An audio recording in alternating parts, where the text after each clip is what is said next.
एक बड़ी पुरानी कहावत है, कहते हैं दूध का जला छाछ भी फूक फूक कर पीता है। क्या कुछ वैसा ही हो रहा है? पाकिस्तान के पीएम को बालाकोट 2 का डर लग रहा है और एक बड़ा नया खुलासा, क्या भारत ने 9 मिसाइलें पाकिस्तान की तरफ तान दी थी। अब ये सब क्या हो रहा है? अचानक में रात में कुछ ऐसा एक्शन लिया गया है जिसकी वजह से क्या एक डर का माहौल पैदा हो गया है। जियोपॉलिटिक्स में बहुत कुछ चल रहा है।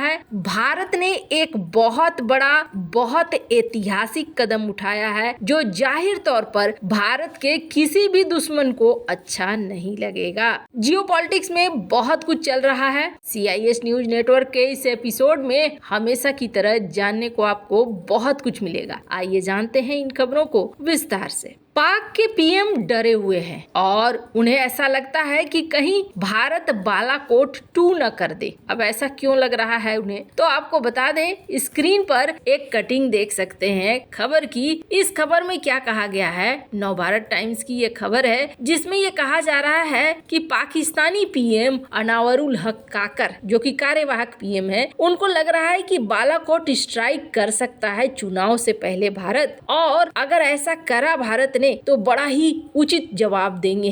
हमने अपनी सैन्य ताकत को पिछले कुछ सालों में बहुत बढ़ा लिया है और जो भी हमारे देश की ओर देखेगा उसको फौज जवाब देगी। 2019 जैसी अगर आक्रामकता का सहारा लिया गया तो पाकिस्तान उसका उचित जवाब देगी। काकर ने एक पॉडकास्ट में इशारा करते हुए भारत के तरफ कहा कि किसी ने हमारी जमीन पर हमले की कोशिश की तो पाकिस्तान बिल्कुल वैसा ही करेगा जैसा उसने 2019 में किया था। हम उनके विमानों को मार गिराएंगे, हम उसी अंदाज में जवाब देंगे। न तो हमारी गोलियां पुरानी है, न ही संकल्प कमजोर हुआ है। हमारे पास गोलियां नई है और हमारा दृढ़ संकल्प में भी काफी नया और ताजा है। किसी को भ्रम में नहीं रहना चाहिए। उन्होंने कहा कि उनके पास अपनी लोगों की सुरक्षा के लिए एक संपूर्ण रक्षा तंत्र है। खैर, एक बात है, काकर को ये डर लग रहा हो जो भी कारण हो, पर फिलहाल एक बड़ा खुलासा हुआ है और खुलासा ऐसा कि भारत ने 9 मिसाइलें तैनात कर रखी थी। अगर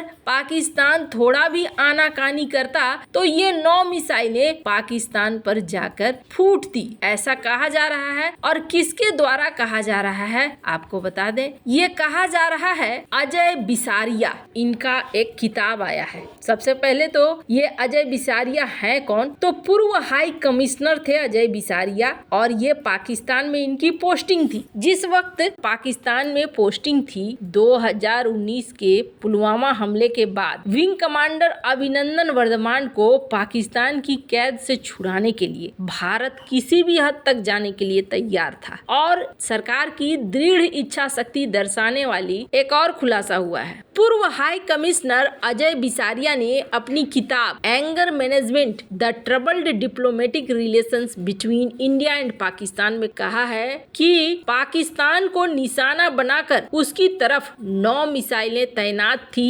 ये मिसाइलें किसी भी वक्त छोड़ी जा सकती थी। इससे पाकिस्तानी सरकार डर गई। आधी रात के समय पाकिस्तान सरकार के लोगों ने उनसे संपर्क किया। चूंकि वहाँ वो हाई कमिश्नर थे तो सबसे पहले उन्हीं से संपर्क किया गया और पाकिस्तान उस समय चाहता था कि तनाव कम करने के लिए वो इमरान खान की पीएम मोदी से बात करवाएं। पर बिसारिया का कहना है कि पीएम मोदी ने एक चुनावी रैली में 27 फरवरी की रात को कत्ल की रात बताया था। बिसारिया के मुताबिक आधी रात के समय उन्हें भारत में तत्कालीन पाकिस्तान के उच्चायुक्त सोहेल महमूद का फोन आया। बिसारिया उस समय इस्लामाबाद में ही थे। सोहेल ने कहा कि खान पीएम मोदी से बात करना चाहते हैं। इसके बाद बिसारिया ने दिल्ली में सरकार के लोगों से बात की और फिर महमूद को बताया कि पीएम मोदी अभी बात करने के लिए उपलब्ध नहीं है, कोई जरूरी संदेश है तो उच्चायुक्त को दे दीजिए। इसके बाद से उन्हें फोन नहीं आया और अगले दिन यानी कि 28 फरवरी को इमरान खान ने संसद में अभिनंदन की रिहाई की घोषणा की। अब ये जो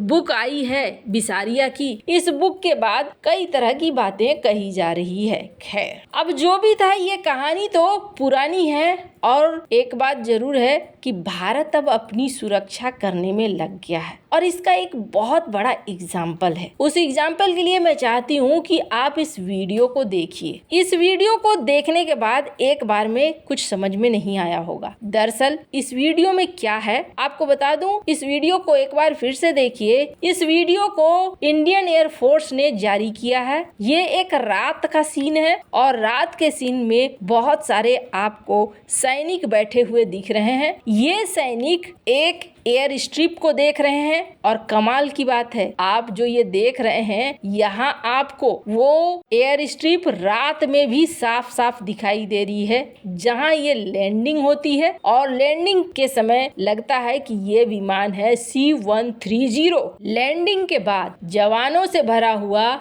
C-130 टेक ऑफ भी करता है। अब इसी चीज को लेकर कहा जा रहा है कि भारत बहुत जोरदार तैयारी बनाए हुए है। वैसे आपको बता दें, जोरदार तैयारी कहें या फिर ये कहें कि भारत अब हर ऑप्शन को खुला रखना चाहता है। जब गलवान घाटी की लड़ाई हुई थी ना, तब भारत को बहुत सारी चीजें समझ में भी आई थी और कुछ चीजों पर भारत ने तय कर लिया था कि हमें इसे ठीक करना है। जैसे कि आपको याद होगा, अगस्त महीने की खबर आई थी, स्क्रीन पर एक आर्टिकल देखिए। अगस्त महीने में न्योमा, जो कि हाईएस्ट फाइटर एयरफील्ड है 13,700 फीट पर, यहाँ पर भारत का Mi-17, CH-47 और अपाचे हेलीकॉप्टर को उतारा गया था। आपको बता दें, ये मात्र चाइना से 46 किलोमीटर की दूरी पर है। यहाँ पर उतारकर भारत ने इस न्योमा फील्ड को बनाकर पैंगोंग सो लेक के पास बहुत बड़ा काम किया। आपको बता दें, इसके अलावे एक खबर और आई, आपको स्क्रीन पर देखिए आप। यह भी अगस्त की ही खबर थी, जब भारत ने दौलत बेग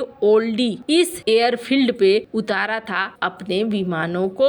और अभी फिलहाल भारत ने क्या किया है, इंडियन एयरफोर्स ने अपने C-130J एयरक्राफ्ट को ये कारगिल के एयर स्ट्रिप पर इसे उतारा गया। और आप सबसे बड़ी चीजें देख सकते हैं, वो सारे तरह के इक्विपमेंट्स लगे हैं जो एयर स्ट्रिप को पूरी तरीके से दिखला भी रहे हैं। खैर, ये भारत अपने इंफ्रास्ट्रक्चर को भी मजबूत कर रहा है, अपने एयरफोर्स को भी मजबूत कर रहा है, क्योंकि जब गलवान घाटी का कांड हुआ था तब भी ये देखा गया था कि अगर उतारना हो C-130 को तो कैसे उतार पाएंगे, अचानक से सेना पहुंचाना हो तो कैसे सेना को पहुंचा पाएंगे, इसकी जरूरत महसूस की गई थी। जहां एक तरफ ये सब कुछ हो रहा है तो वहीं C-130 वैसे भी मशहूर है बहुत क्रिटिकल लैंडिंग में। उत्तराखंड की एक रिपोर्ट देख सकते हैं। वैसे यहाँ पर भी C-130 को एक सकरे से एयर स्ट्रिप में उतारा गया था। वैसे इन सब मामले में आपकी क्या राय है, कमेंट कर जरूर बताएं। जल्द मिलते हैं अगले वीडियो में नई खबर के साथ।